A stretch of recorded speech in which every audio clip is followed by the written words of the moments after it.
kalau massage sendiri pasti berarti ada teknik khusus dong. Kalau apa namanya, because this is for therapy ya, jadi nggak seperti massage di spa dan lain sebagainya. Itu seperti gimana? Kalau mungkin sebenarnya kalau untuk massage tekniknya itu I use Swedish massage ya tekniknya, dan dari beberapa teknik itu ada beberapa variasi. Tapi kalau saya lihat dan saya bandingkan massasnya saya dengan massasnya orang lain, itu massas saya itu lebih berstruktur. Itu lebih berstruktur, dan sebenarnya kalau dipikir kayak lebih ke planning gitu, ke planning. Tapi sebenarnya tidak di plan juga, emang itu ada strukturnya. Karena saya sudah 10 tahun ngerjain, saya juga nggak mikir lagi kayak gitu. Yang paling penting itu body mind readingnya. Bicara tentang holistic aromatherapy, tadi bicara soal massage, dan massage-nya kan pasti beda karena ini bukan spa juga, this is for therapy. Ada benefitnya. Jadi massage-nya seperti yang gimana? Secara teknik saya pakai Swedish massage. Swedish massage itu banyak tekniknya, banyak variasinya juga banyak gitu loh.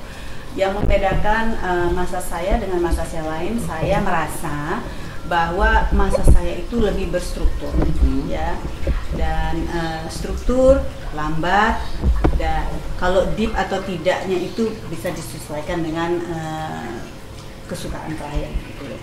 Ada lagi satu lagi yang saya kerjakan pada saat massage itu body mind reading gitu loh.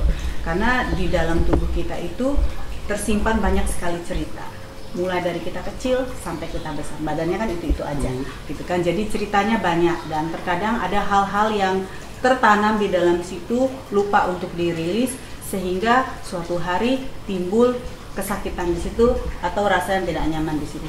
Jadi itu biasanya setelah kita selesai massage akan kita bahas. Terkadang ada orang tertentu mereka benar-benar shut off, dan di situ saya nggak rasa apa-apa. Nah biasanya klien-klien yang baru pertama kali datang karena belum tahu gimana expectationnya, juga belum ngerti lah mereka ya, apa yang harus di let go, mana yang harus disimpan, itu kadang-kadang saya nggak baca apa-apa. Tapi ada orang yang datang memang yes, I wanna help myself kayak gitu. I want to find out what's wrong with me gitu. Itu lebih gampang keluar biasanya, dan keluarnya itu nggak banyak sekali ceritanya, cuma satu. Dan kadang-kadang itu cuman berbentuk dari keyword aja, misalnya overworked kayak gitu loh. Nanti setelah itu ya pengalaman kita lah sebagai terapi yang akan bisa menyimpulkan overwork yang seperti apa sih yang dimaksudkan itu. Tapi kalau yang terapi itu biasanya itu memang ada beberapa kali pertemuan, dan dilihat responnya dari si klien seperti apa, apakah dia kalau dalam perjalanan ini mereka masih perlu dipegang nggak sih tangannya sama saya, gitu loh. Kalau saya lihat dia udah bisa jalan sendiri, oke, jalan sendiri. Masih perlu saya nggak di belakangnya, gitu loh. Kalau misalnya udah bisa dilepas, ya udah.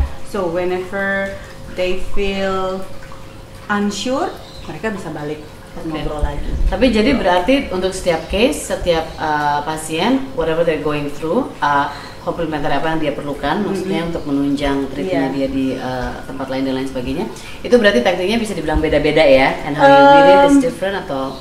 Overall teknik sama, cuman ada beberapa hal, misalnya oh ya kayaknya hari ini dia perlu stretching untuk di hip area, dan ada stretching. Kadang-kadang saya perlu lihat oh dia stretching lebih banyak di leher perlunya gitu. Tapi minggu depan beda, variasi terkadang beda. Kadang-kadang memang ada beberapa titik-titik yang saya pakai juga berbeda-beda setiap waktu gitu, tergantung dia punya isu di pencernaan atau dia punya di sela yang kadang perlu beberapa titik yang harus agak distimulasi di situ. Jadi ya beda sama sekali, benar enggak, tapi ada highlight tertentu yang diperhatikan ya.